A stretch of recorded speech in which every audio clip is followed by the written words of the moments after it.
base, to look at their base and say, you know what, this is crock. I don't know where this came from, but I'm going to create a new belief system. Well, so, Sharice, let me ask you a question about the ministry. Before you do, let me just say, if I may be so bold, amen. That is absolutely, I think, if that is a word we can spread universally, I'll get right behind that one right now. Very well said, and thank you so much for joining us. If anything, just so I could hear that. Really, now, Sharice, I have a question about your ministry. Now, I'm assuming you get up in front of people and you speak. Is that correct? I do. Okay. Do you follow any of the traditional? I don't know what you call it, but like the mannerisms that follow through Christian churches. Like my girlfriend is a Christian Catholic. I'm going to be honest, I don't know the difference. But I've been to her church a few times, and you have the thing where they say a certain term, and then everybody responds back with "and to be with you" or that sort of thing. Yeah. Do you do that aspect of it too, or have you sort of changed the entire process of what it is and means to go to church? I have changed it significantly. You guys should really look at what New Thought communities are. There's several. They're called Centers for Spiritual Living. They're called Unity. And it's really about metaphysical interpretation of the Bible. So we look at it from the perspective of consciousness and the evolution of consciousness. And what my take is that I bring in things that people are uncomfortable with or have not made peace with it. Because anytime that we see something and that we say that's bad and that's separate, we've created resistance within ourselves. And so for me, it's like, okay, so let's call it back in and look at it from a new perspective and redefine through our metaphysical interpretation what this really is. So like, let's say for me, I had an issue with the penance things, like after you said to the priest, you had to go to the priest and do that. So anytime like I heard anything about confession, my back would get up. And so I wasn't able to then be present with what is. And so for me, it was looking at, so what is that?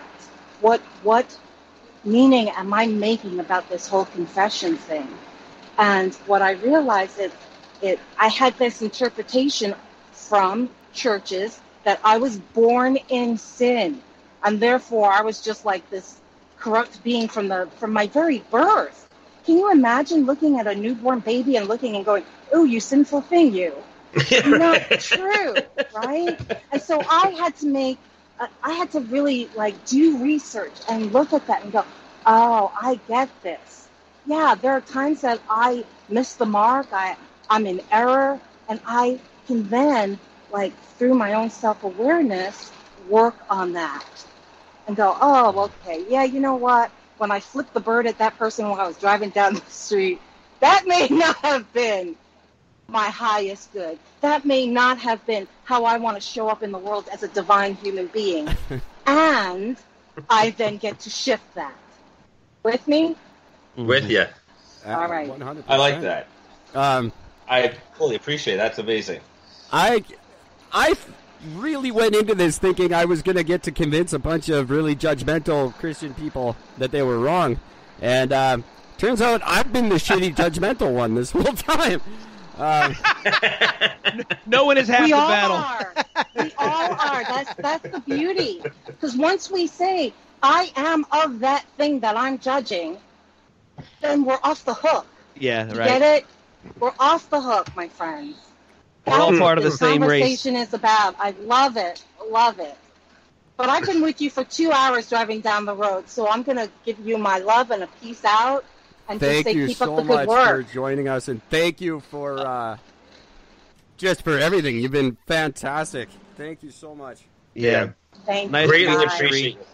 Thank you very much, Sheree. We appreciate you having you on. Thank you. I am. Bye And you're now. welcome any day. I'm about going to have to bounce myself. Absolutely. Jeffrey, it's been a real pleasure getting to know you. Thank you for joining us. Yeah, you guys too, anytime. And I'm actually having a blast following you guys. Do you want to give a plug to your podcast for us real quick? Oh, sure, yeah. It's the Functionally Dysfunctional Show. And so many fucking religions groups, there's so many fucking rules, but I'd rather just get together with like-minded people. I've actually felt bad like introducing myself to them because I almost feel like, once they hear me say the F word on my show, they're not going to like me anymore. Right.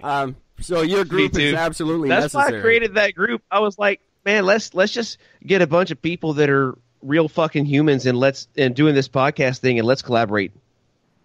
Oh yeah, I think Eric used to mention it to me, and then one day he brought it up a couple of weeks ago. He's like, "Have I ever sent you over to this one?" I'm like, "I have no idea what you're talking about. It's just for Explicit Podcast." I'm like, "You send me that fucking link now." I did finally send it to you, right?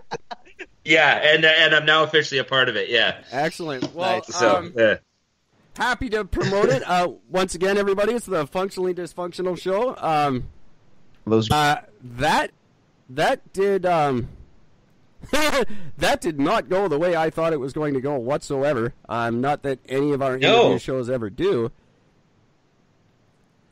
No, it did. Same here. Go for it. How do I what? I don't know what to do with that. I guess I'm wrong. If that's the state of Christianity today, then things are okay.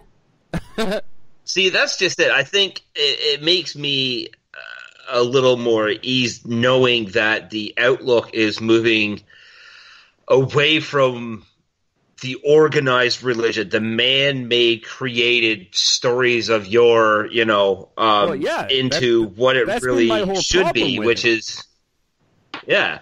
And it's really nice to see that it's changing. The only thing that I'm scared about is if this catches on, the only thing that'll happen after this is this will end up being the new religion, which will end up becoming corrupted.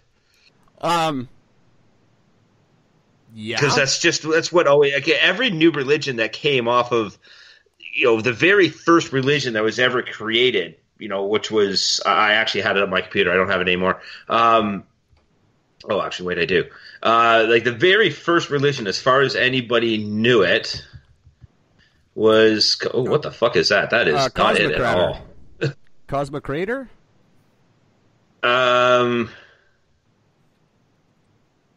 Well, it was technically the bear worship, which is what started. But yeah, I mean, it basically starts from whatever, and as it makes its way throughout society and groups and everything else, each one just takes, for the most part, a principle off that one, applies it to that day and age of the new one, and it goes on and so forth until now that we have 8.5 billion fucking religions for 7 billion people.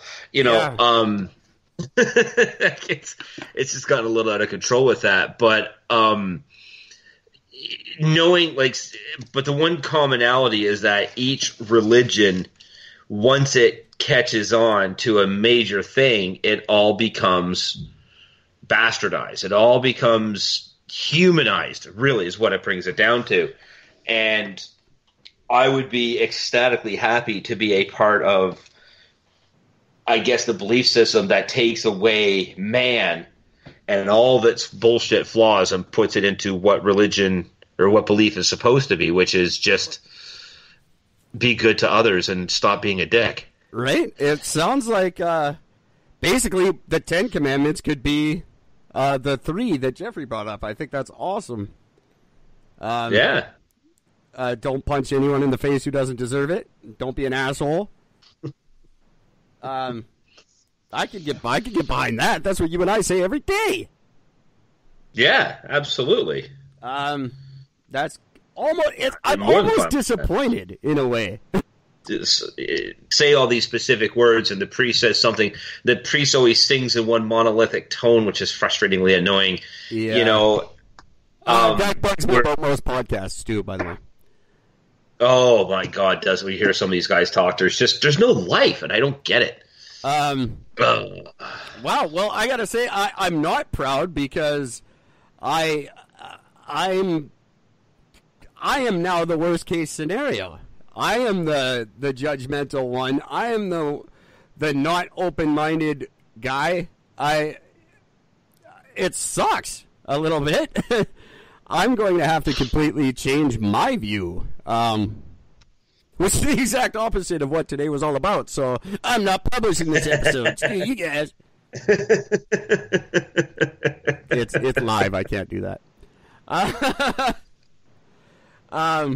What an awesome thing. And I got to say, thank you, Gord, for just being such a great partner on this ride.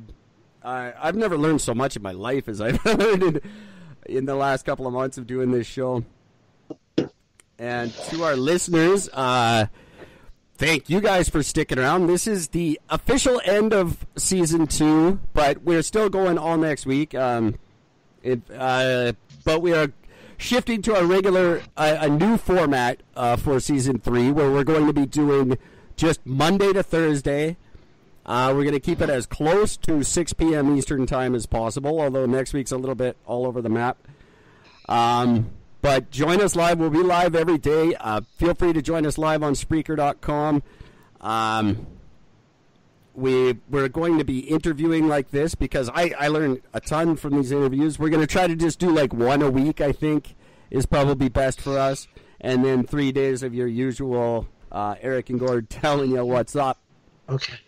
But I'm really looking forward to it. And it feels to me like we are embarking on now we're getting started. I think these last 2 years have been... Yeah. I have personally made every mistake humanly possible as far as podcasting is concerned. I don't view them that way. I think I just did things a different way than everyone else did. But I really feel like now we've got our footing. Now it begins. Now we'll see if we have a viable show or not. So everyone listening, please stick with us. Is it. We will be broadcasting all next week, but our official Season 3 premiere is the 18th. And that's just an arbitrary date. It's Wednesday, March 18th, because that was the day the show started. That is technically the official third-year anniversary. And I'm stoked, buddy. I think we got a cool year coming up. Absolutely. Something available tomorrow on Monday. This is something that Eric and I have talked about a little bit. And Eric, I don't think you know about this official release yet. But there's a documentary coming out on Monday, which has been many years in the making. And this is a really, really, really, really big deal. It's called My Truth, The Rape of Two Corys. It's the story of Corey Feldman and Corey Haim. But it's not just that. There's also people here like the former star from Young and the Restless, Christoph St. John. He died last year of heart failure. He is also in it, which is a really big deal because he talked about some of the shit that he went through with that. But the biggest deal that's coming out with this thing is these motherfuckers are naming names. Yes. Now, I those of you who followed the very early days of the podcast, and some of the episodes that no longer exist, you know that I've actually befriended, well, I should say Mr. Feldman befriended me. He'll help me out with a personal situation I had, and I've stayed in contact with his sister. I knew about this thing 2 years ago, and I've been waiting for it ever since. Very exciting that it's finally coming out. I know he has been through just to hell and back in making this thing. Yep, absolutely. He has been told to shut it down. He says it's going to expose. There's going to be a lot of egg on a lot of faces because a lot of people that are patting themselves on the back and saying, "Ha, take that, Harvey," are the same ones that are going to be named next week. Yeah, it's going to be a huge deal. So for those looking for it, you can stream it on Monday at mytruthdoc.com. So mytruthdoc.com. It's $20 to stream it. You don't get it for free, but that will be up there. And this is